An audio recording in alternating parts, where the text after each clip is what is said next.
Let's stand up Rw'omunyorokati.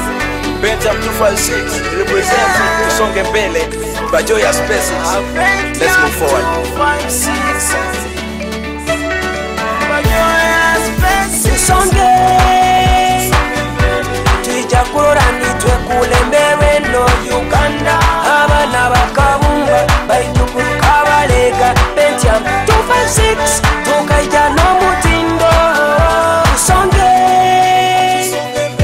tuijakurora nitwe kulembewe no Uganda abana bakabumba baitukuruka balega Bentham 256 tukaija no mutindo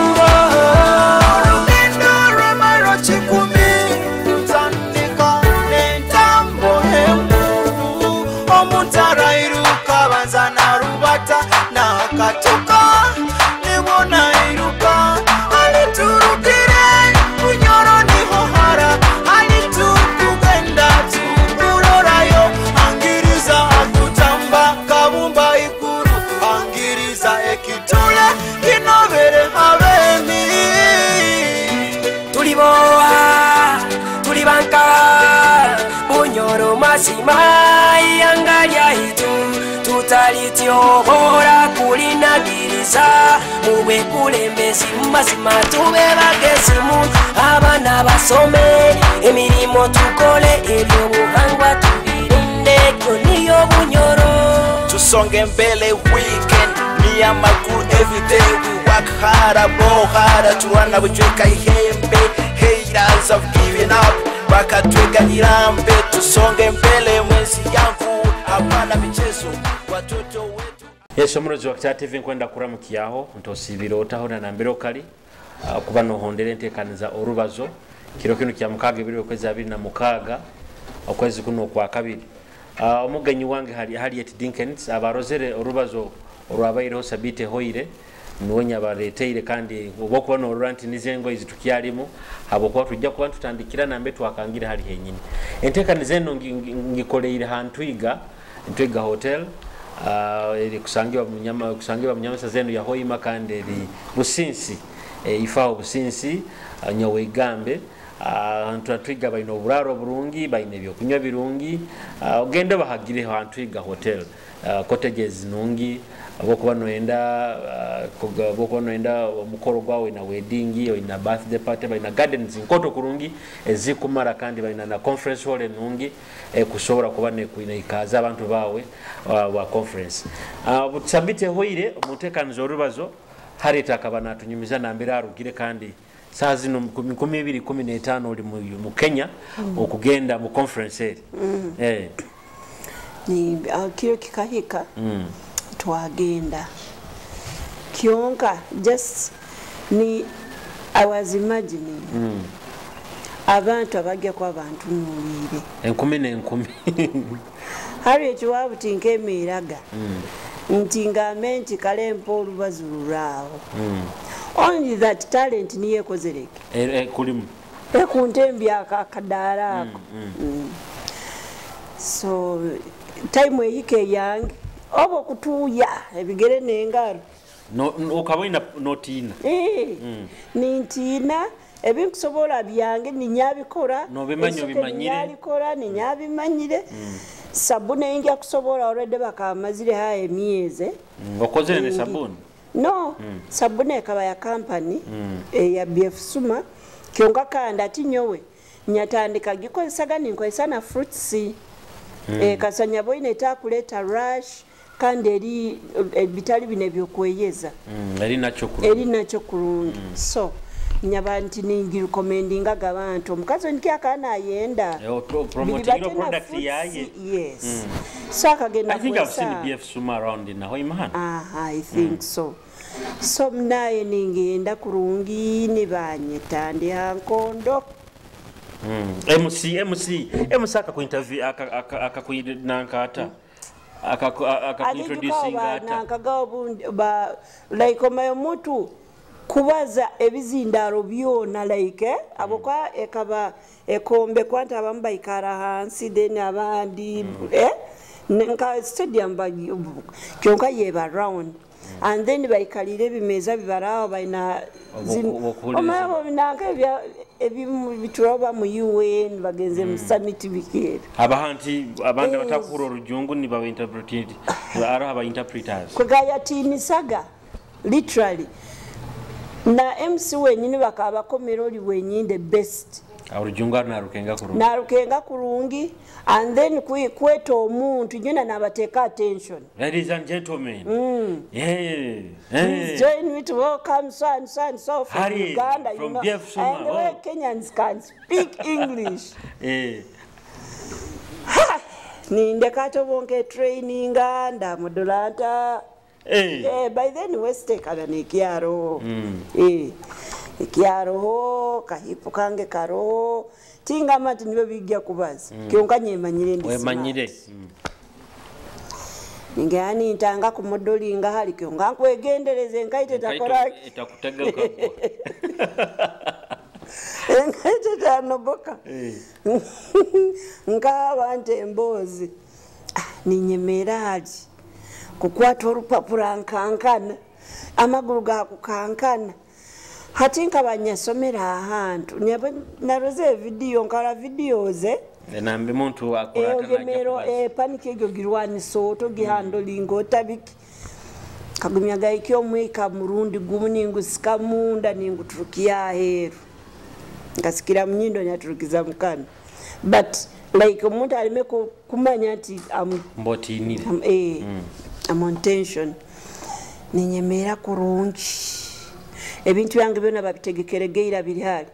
kinkubazo nikyo nkwata ni bampa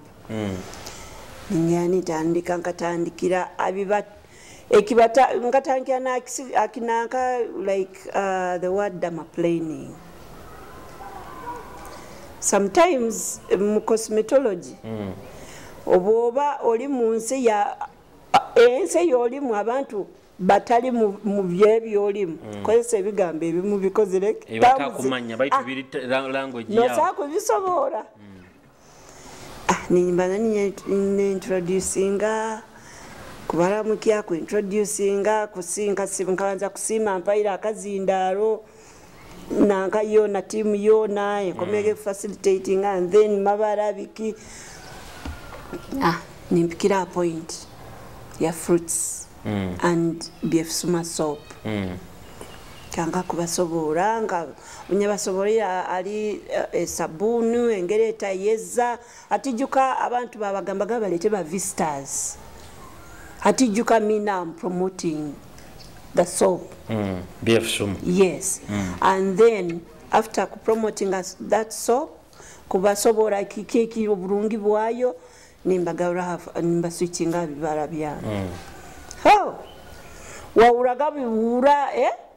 no manyanti bakiende kyokora niba uma and then arkabao time yebihabuzo nimba sobora ninkwata akigambo dermaplaning ninkisobora most of them it was their first time ati bano babere bayizire mu rusoroka no baba bakaba nabo bali mu field ya cosmetology nke yao ati boba kabali juka BF Suma is wide like medicine bintu bityo hati nyo ali abwakinya izira side ya beauty because of this soap nkatandika kusobora kigambo dermaplaning ko Kumanyisa and abantu nibana kablo munorora nti aina facial expression nti nikyo kiki utandikire kubaka kasa bintu byabo bitibikora nimbagamba step banza kwa dermaplaning nyabagamba abali ko mukusako yabuza dermaplaning nikyo kiki mu rulimi lwaito lwa byokwekoraho dermaplaning niyo process itukora turaba mu nitu yawo dead skin process ege yambaho kuiha dead skin kano ne kuha look egeri young refresh yes ningaruka nanka nimbagamba butubantu kwa dermaplaning tukoesa ABCD then ningaruka fruits avocado nimbabuya fresh kekora nimbagambira ekisigo ky'ovacado kexfoliatinga kita so nyasobola kimu hakimu karoti amaizi gamahuli buli kimu kugenda kumaliriza abakazi abamu balayikingire geira n'enjwala yange okabaliza ddaka nkazinga nga bakampa it was 30 minutes nanke katandika ne bukiyali so obonu naho mazire kukankana okwo kurugire buli kimu halinya genze ninye yongera kubaza nitanga ku building confidence Omuzini wije nimpura nti hati ngumire nindugoga na hali indi nindibataninga ukakunu like akatuti ninkarugawo kusobola like omuntu amanye kinkola ekinkusobola presentation yange kabanungi muno and then people started reacting like reactions yes nibampabuza like okabisomera nkaha kandi akazigo kange niho nyabisomere okabagamba kabalisachi ngabagamba kabalisachi kandi ati nkugamba ekisigo ky'ovacado tokakikozesaoga dekanye kikugambira yakikozeseze yes nimbagamba process yona nimara kurungi nimbasiima nimbakutira bakozesa ebyefusuma soap na fruits bazege batusere bazege ijukata bakutusera bakwa nibaija nibasomesebwa bike kutano munanko nanka yono niko yabaye strategic niko yabaye a strategizingire ntaite mu fruit soma abantu kolaki basikiriza kutaya mu abakanyenka muhakali nyamugamba okutunda ebintu bino anti-aging things products beto omuntu akubitunda na wine enkanyanya ate okutekerezo nakukwata mu nsawo yes omuntu akusoma omuntu akutunda inakuzoka kyakolaki kyokusana n'okukora mu salon oteka kunyirira n'abantu basikirize kwekora you know nimara nankaneewo tokuba twabantu tuturukawo ntakutunga abagole awo nawo engeri ntiwayirege natunga diru z'emikolo ati nimba twakanda saluni era omukazi yakingwire eno yo ya permanent secretary awo nayo nencapawo omwaka ruga kasese nya traveling kuruga Nairobi yes tukasese naruga nikuontyo so 2015 aho July September nina friend requests zinyasindikire hati buleira nikyagenda Facebook nyayegombaga muno omuntu ayina abanywani abajungu aboluye Nambo baba sala mageziki ali nyenka abanyino omwali mulisa aba advent mu America oko actually irabuli kusara kali irabuli by the abantu twajoininga ga Facebook kutoza abajungu just friends penpo kujuke bintu bya penpo hatina Facebook obyaizire watandikira waraga oli you're proud ijukanye irabule ila ntukyali kijungu kaba omunywani wo mujungu omu mwisikiwa mwetaga Magdalene hatawo nokyanankiye kuba nti omuntu kuba n'omunywani wo mujungu nora kiriki akabi ntakutayiza nanga yona woli yon friend list yo mujungu otandika kubasindikira kubatango bakujimani bajuma abakonsirete nenga kunyegera mu Facebook biki nga adding abantu buying I can't even remember the number hati mu bantu binya addingire ngaruka byange enkola byange hatomo no mwaruge Mr Dinkins mubagarukire mu request ate wagamba nti request omnyagisindikire akamara weeks 2 naenda kagideleting nagirora baito tagideleting atagigaruka bulobi ajaga nagigwaho naenda komige pesa lya delete nagakam nagireka nagaka abi notantiyo byagimi yibunyanyigire nanka add ya accepting so muku accepting akaija straight mu inbox nagamba hey I'm Robert Dinkins do you have any prayer request? Nyagambo naiki aizire mu inbox yange mujungu kandi nkamuwanka nkura aroho nti friend requested accepted nkamu addinga dintakia mwijuka nti nkamu addinga kumbe nkamu addinga 2 weeks back ansabye prayer request nyagamba ono mulisa ni nankane mugamba yes of course omuntu sakubulwa ekyo kusabira of course ni mugamba binkwenda kusabira kionga mbinya mugambye kusabira atabe mu mwami wena because I was not searching, I don't know why. Yes. Ninyatwala nko mufumbo kunu tindi mufumbo. Okaboli baitu. Abalo kubota ono mufumbo ali mukoti. Okuba no kya hangingire. Mukasoletu bakaku mukamoli. Nibona nanka ni mugamba ntamugambe binkunanka kamugamba nkwenda rwangaga ke silent prayer yange. Nagamba okay, I'll pray for you. Nja kuteka na mu group gundaro prayer group bakaba bayina hati agamba I'm going now. Tinyika mna Facebook nechayo mulimo gwange bla bla bla tinyebu yagenzere oko kubaza ko kubanza nyatekeza muki mulisa so na age ye biki batu ntaimanyire hontu mu advent yes ntakimanyire from the beginning so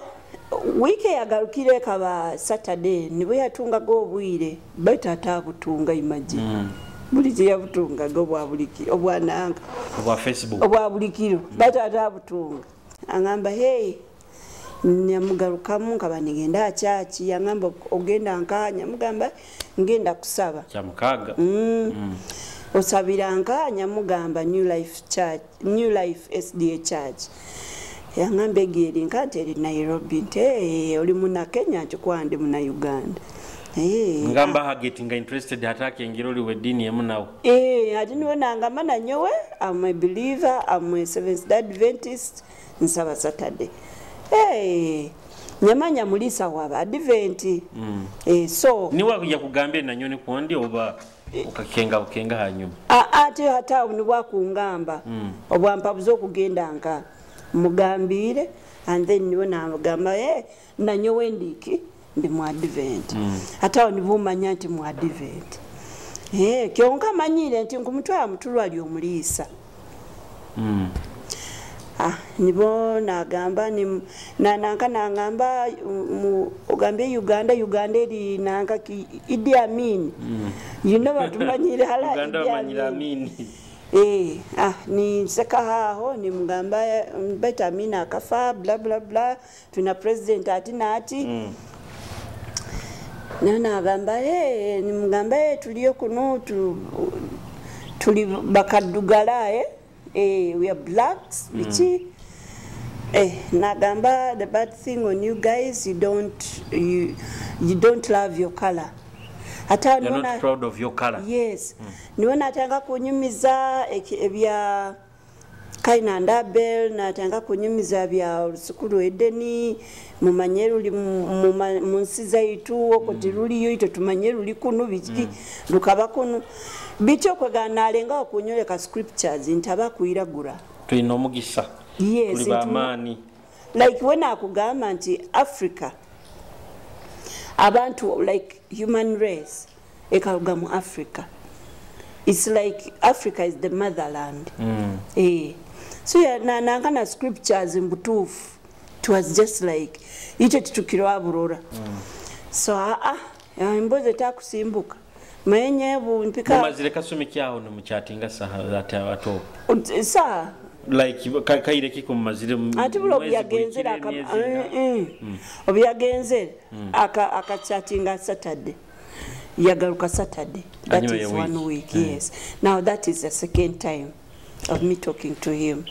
so wangambe I was so interested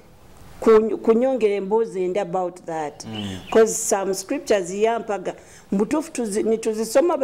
mutakuzimanya yes tuzifaawo you're getting interested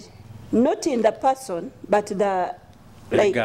yes the information was very interesting because I'm more much I love so much Africa so much and Uganda as well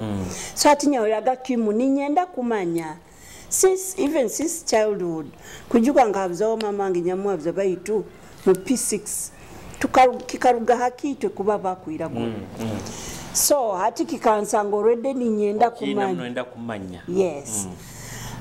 nabinyumza namyana ngamba bye obwire bwiro nagenda hato bwagenda kande kamwako nga Saturday kujera ijadi mpulo mujungo nakubaliza kurungi Africa hati kuchwa mbigufu obwatandika atagamba nti ku advancing kuleta mukande byengonzi hati obwamara nanke yagarukiro the third yakasatu conversation nibona obo to traveling twizire Kasese na pabuzoli nkanti ndi mu Uganda patu bagita Kasese bikibiki nti nona ngamba nti ati tukatuzinire tumazire kuzina nibo tweteize kisani tutaire Facebook nekwaye yes ate obutumala kuteka Facebook nibona ni musindike kisani nimgamba ntubaige Kasese bikibiki SDA bibaire bita nangamba hanu niwe olinka nimgani nyajo egarubindi kwesa garubindi maiso gairo ikizibu so nangamba family leta ni mugamba family Uganda nte kandi iwe family leta ta nyempo ileyo ni mugamba ho ileyo nte nibona nangamba iwo mwami alata nabana biki ni mugamba ni nkabanza kumugamba abana bali kurungi olani decisive obo mugambo ino batwina ataho obuyangambire nti mpoireyo ntaka kenge kurungi as in what Kumanyisa ki yes ntakie no attention nibona nangamba nimugamba abana nanke bali kurungi nti ekandi mwami are you married ati hao niho nyachulerereire nogamba ati mugambe ati nyina ndi mufumbo ohayansoire empeta and you know those people akugamba ajja kugamba empeta erinka those people obwo mugamba married inakuba nti you wedded tibamanye kaundo kakubye dirisa ati bo tibakubimanya ebyo ati bo ningamba ato msajja mudupendi mufumbo yakamugamba wewe nti tibakantera gambaga kengo musajja aliyo isabana naga niwe isabana na nyowe inye obona kungamba kurugoza alibwo kuzire okuliza abana okuisa noto tibaka kuweddinga okatoka kologa divorce nimugamba nyo na mpaka dali nyamugamba anye ndika kutaye ntana yange ntakaolaga hati aho enyini omugambire todi mufumbo oli mufumbo baitu oli aho awo isabana mbera yereta wakwata masimu takyaga kwata when you watera naenda sente watunga sente na switchinga ofa bamaze mwezi gwona tobaza nawe kyongo kwenda kumanya abana biki akabagenzera by the relationship yona communication we communication kasechweka but again he used to come back for money ya sente ya kwenda uga sente oh no okay so bomugamba nangamba are you serious omukazi omurungi we no mwisike omurungi wena busa yala kuteire embaga gonze nakadivorce ndi busa Mike yangambi akagamba nyowe tinyina mwana and widowed like mukazi wange akafa 7 years back I gave up on life timanyo bandiga okamu kuswera. You know, I felt like omusajja ono wena talina maanyi amwabuzi olina emyaka enga yanga manyina emyaka 5 n'esatu atakazaaraga nibo namusobola. Behind that nti abakata azaire akaswera omukazi ali a half of his age.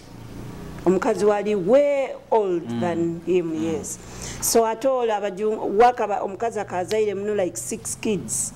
ati bamwiha munanka nyenenda atona akatomera omwana wa mutahiwe ali 24 years ola ali 48 takiyazara and then ya wedding anon kandi jukati mu badiventi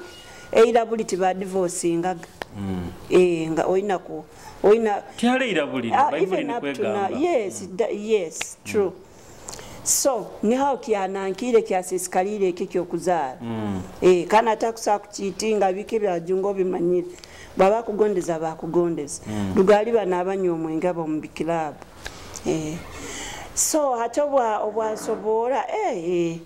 okwatibwawo nkwatibwawo kiyonka. The fact is nkaba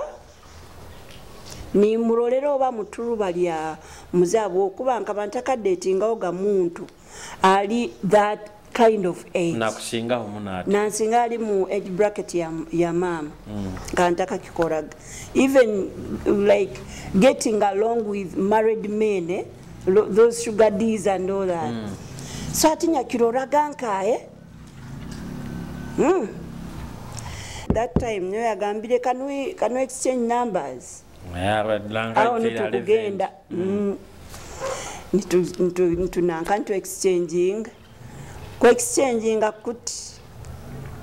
hata niwe yatandike kugenda nti a communicating on like kunchecking out nakuterera na simu bule yabaya atalina bwire atalizira ku that is 2016 15 tulao mu myezi eji kuga September hati October 9 ijuka tubalize nankazinga mirunde gwa kisatato gwa kan akaija buija nyengyaka buyizire nazina happy birthday ka birthday yankata kaike nangamba omanyire nti will you marry me just like that iyo mayikigambo kikuga ataka nyenya kiwaga mu film hati ole akakugamba atana kutwala shaka mare mitekalimu ngira ngata qualifying I think I was acting like on him situations nizaza kid making ile no it is way from the beginning atakingambeo tukatanga tutandika mukesanga wisanga mwikara hapo abo bangaza kupangisa akigaragi kiyaye abusende bula bwalugire munanga mu Coca-Cola and from there akaja bijina agamba kakati omanyi onabadde akuuma ennyumba mugobye anywanya omwenge biki bikyojja kunzibira ebintu ebisumuluzo bibyo akakuleta kakulinda enju ikimanyisa for any relationship ateka kuba motive ndiyo kikuru kikutandika nanga yes so nengeri twatandikire kugamba nti kuruga mu byokupangisa and again kutandika kuba mukiara now byakatandika bya Uganda obimanyi I mean marriage oba ngiyite marriage oba kaundoka kubyedirisa katandika kati so atono angambire nti will you marry me that word nganza nyachulera nyabanza nyachulera nyagamba baitono ikigambo kinu kakirugire hara muntu atakandurahoga tamanyiro bandi mulema by then video calls zikazitaro na WhatsApp etabeho video call WhatsApp yakabaho kyonka video call etabeho 2015 ekabaho but video call etabeho ngamba tobungamba yes hamuntu omulemu ninchulera hati amaze kumpabuze ekyo nyamuga nyachulera atatanga ku apologizing amanyira akozere ensobi yangamba I don't want to lose you, you know I'm very fast, I have a big mouth, big key. Ayetonza tonzeri nyamugamba no tugasi hati agatome kigambe ekyo by then kanyina tax ezo amawugwe nigakyali fresh ebihurunki abina tintemba munonsozi tinkoraki so hati nyatunga attack habo kigambo yes nyatanga kuikya kubi kwo kandi ntaina kurungi sente hata atera byatera ntanga kumavoidinga yatekeza nti ngumavoidinga yes kyonka no hidinga kenga hidinga kizibu kyange nti nkusurviving alange hati mukweseka niwona mpabuza bitu nkusana kuura like enjango abukwenjange isane kuwizinga bwe baneikya nangamba ina poskata onyamugamba kwa nona ngamba kike kikuika kityo oina asthma nyamugamba kwa pako mtumu gwagambye wakinta mugamba and then nkabampulira nti abajungu tibenda kubadupa from the beginning obo nibunu nkulinda nkuikala aho at least ndahura tata wabana na atere esimu neme kugwa mukukemebwa kuno kikemu kiamani kiziri aoli wakagenda kemukamori nibono tojayo no mu Uganda tukyagaruka kumururaho until onye jaga but after 1 month hati over after 2 weeks hata emilimo byakwataga no mara omwezi hati mu mwezi ogwo ali gurahweraho gaya ya hero esimu mwezi gwona yes okwenda kuma abana bali bata okwenda like no koro mtumani bukuruma yes so hatono byakampa bwize nangamba baitu nkwenda kumanya passport yawo nyegeisa neta gitere kisane ogitere na munda ali nanka yawe eri information aleri onsindikira mbitera musindikira kyonka nempura ninyeganya am week before I knew it after like some few minutes like 3 minutes message naije amaze kumusindikira passport nyemanya kwenda kurora burora taina kini kiyangambi message naije nindwa Western Union akusindikira gaitaka kurozero timuhikize nko mwezi kumuni mubaza ato gulo murundo gwakana no yansabira obufumbo ati sazi natange taking responsibilities mwezi nkakumune kichweka mwezi gumu ne weekend kugenda kurora nanka kurora ho dola okuzu dola 305 ningamba dola 305 zino ziri mu sente zinga kabanta manye kurungi dollars gonze kaitu mutwazi kozisaga ninkwata muhanda nikola kiningenda banka mu Kenyuma akaba munywani wango twasoma na kila na ngama passport ijuza akapapula biki kugenda kwa ziri sente zenyini ningamusajjo no atabukira mutwe nyeka wataka kwataka kasente kunzindikira sente ndakuba mugayi gawo science obairo tainamu gonze ogoyo manyire toinamu na bode kutwe mtano giyewoze niboli naja boom millionaire chonka byokabo uzimanyirire zikwata sente million zikwata zange okabara kwa sile million eri yawo atari yange kale tukambire ohagimpaire ngikolerere batakwaire boha batampaire boha atale nunti ngikwase bagimpaire na sindika na mpavuzo singegenda muirwaro ngaganya gura products za BF Sumanya genda nyakora ekanda gambire genda muirwaro kwejanja bo BF Sum bangambire nti kwa daktari bala ninzigura ningenda na mu x-ray ne bankebera nga lungs elebi nakabikyalimu ani bangambira bikebyo kwesa ne bitali bikebyo kwa ne bitali byakola ninga ko mkati nitanga koyabzo musaijo onu ampaire sente zintakwenda kundi ebiwowo tokagaruka mugane kigambo kiyaye kiri ati kandawo leero ntakigalukemu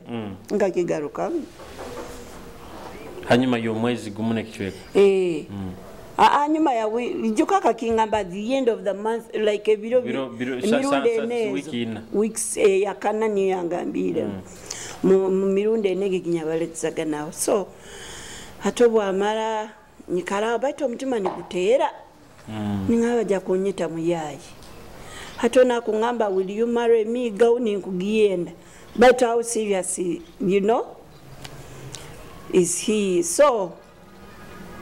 twananga yatanga ku communicating on a daily basis ati ndanga kweyabuzawo abantu ati wewe ntungira omuntu ati naati okuya kiri fine okugamba nti I just changed a chapter of omezi moving on kiki because I've been a dummy you know in a relationship